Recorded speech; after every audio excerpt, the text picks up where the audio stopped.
Friends, ಎಲ್ಲರಿಗೂ ನಮಸ್ಕಾರಗಳು. ಸೈಗೈಚ ಸೈಕಿತನ್ಗೆ ನಿಮ್ಮೆಲ್ಲರಿಗೂ ಸ್ವಾಗತ. ಫ್ರೆಂಡ್ಸ್, ನನಗೆ ಒಂದು ಇದರಲ್ಲಿ ಧನುರ್ಮಾಸದಲ್ಲಿ ಬರುವಂಥ ವರ್ಷಕ್ಕೆ ಒಂದೇ ಸಲ ಮಾತ್ರ ಬರುವಂಥ ವೈಕುಂಠ ಏಕಾದಶಿಯ ಬಗ್ಗೆ ಯಾವಾಗ ಅಂತ ಒಂದು ಮಾಹಿತಿಯನ್ನು ಕೊಡ್ತಾ ಇದ್ದೇನೆ. ಬನ್ನಿ ನೋಡೋಣಂತೆ. ಈ ವೈಕುಂಠ ಏಕಾದಶಿ ತುಂಬ ಒಂದು ವಿಶೇಷವಾಗಿರುವಂಥ ಏಕಾದಶಿ, ತುಂಬ ಶ್ರೇಷ್ಠವಾಗಿರುವಂಥದ್ದು. ಯಾಕೆ ಅನ್ನೋದಾದರೆ, ಸ್ವರ್ಗದ ಬಾಗಿಲು, ವೈಕುಂಠದ ಬಾಗಿಲು ಇಂದಿನ ದಿವಸ ತೆರೆದಿರುತ್ತದೆ ಅಂತ ಒಂದು ನಂಬಿಕೆ. ಹಾಗೆ ಅದು ನಿಜ ಸಹ ಹೌದು. ಸೊ ಆದ್ದರಿಂದ ಈ ದಿನದಂದು ಯಾರು ಮರಣ ಹೊಂದಿರ್ತಾರೋ ಅವರು ಜನನ ಮತ್ತು ಮರಣದ ಚಕ್ರದಿಂದ ಒಂದು ವಿಮುಕ್ತ ಹೊಂದಿ ವೈಕುಂಠ ಲೋಕವನ್ನು ಪ್ರಾಪ್ತಿ ಮಾಡ್ತಾರೆ ಅಂತ ಸಹ ಒಂದು ನಂಬಿಕೆ ಇದೆ. ಸೊ ಈ ವೈಕುಂಠ ಏಕಾದಶಿಯನ್ನು ಎಲ್ಲರೂ ಸಹ ಆಚರಣೆ ಮಾಡಬೇಕಾಗಿರುತ್ತೆ. ಇದು ನಮಗೆ ಧನುರ್ಮಾಸದಲ್ಲೇ ಬರುವಂಥದ್ದು, ವರ್ಷಕ್ಕೆ ಒಂದೇ ಸಲ ಬರುತ್ತದೆ. ಈ ಏಕಾದಶಿಯನ್ನು ಆಚರಣೆ ಮಾಡುವುದರಿಂದ ವರ್ಷಕ್ಕೆ ಬರುವಂಥ 24 ಏಕಾದಶಿ ಆಚರಿಸುವಂಥ ಒಂದು ಫಲಗಳು ಸಹ ಸಿಗ್ತದೆ. ಯಾರಿಗೆಲ್ಲ ಈ ಪ್ರತಿ ತಿಂಗಳು ನಿಮಗೆ 2 ಏಕಾದಶಿಗಳು ಸಹ ಬರ್ತದೆ, ಕೃಷ್ಣ ಪಕ್ಷ ಹಾಗೆ ಶುಕ್ಲ ಪಕ್ಷ ಅಂತ.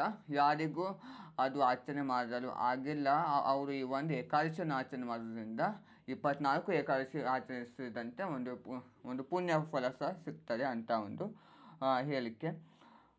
ನಾವು ಇದನ್ನು ಆಚರಿಸುವಂಥದ್ದು ಏಕಾದಶಿಯನ್ನು. ಹಾಗೆ ತಿರುಗ ದಿವಸ ನಾವು ದ್ವಾದಶಿಯನ್ನು ಸಹ ನಾವು ಆಚರಣೆ ಮಾಡಬೇಕಾಗಿರುತ್ತದೆ.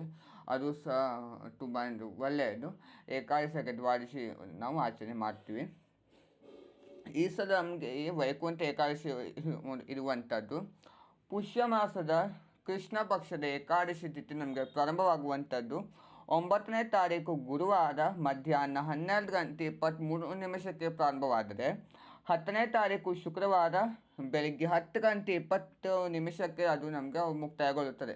ಸೊ ನಾವು ಒಂದು ಸೂರ್ಯೋದಯದ ತಿಥಿ ಗಣನೆ ತೆಗೆದುಕೊಂಡು 10ನೇ ತಾರೀಕು ಶುಕ್ರವಾರ ಆಚರಣೆ ಮಾಡ್ತೀವಿ ಈ ಸಲ ವೈಕುಂಠ ಏಕಾದಶಿಯನ್ನು. ತುಂಬ ಒಂದು ವಿಶೇಷವಾಗಿರುವಂಥದ್ದು. ಎಲ್ಲರೂ ಸಹ ಉಪವಾಸವಿದ್ದು ಹಾಗೆ ರಾತ್ರಿ ಜಾಗರಣೆ ಸಹ ಕೆಲವರು ಮಾಡ್ತಾರೆ, ಹಾಗೆ ಕೆಲವರು ನಿರ್ಜಲ ಉಪವಾಸವನ್ನು ಸಹ ಇದ್ದು ಈ ಪೂಜೆ ಮಾಡ್ತಾರೆ.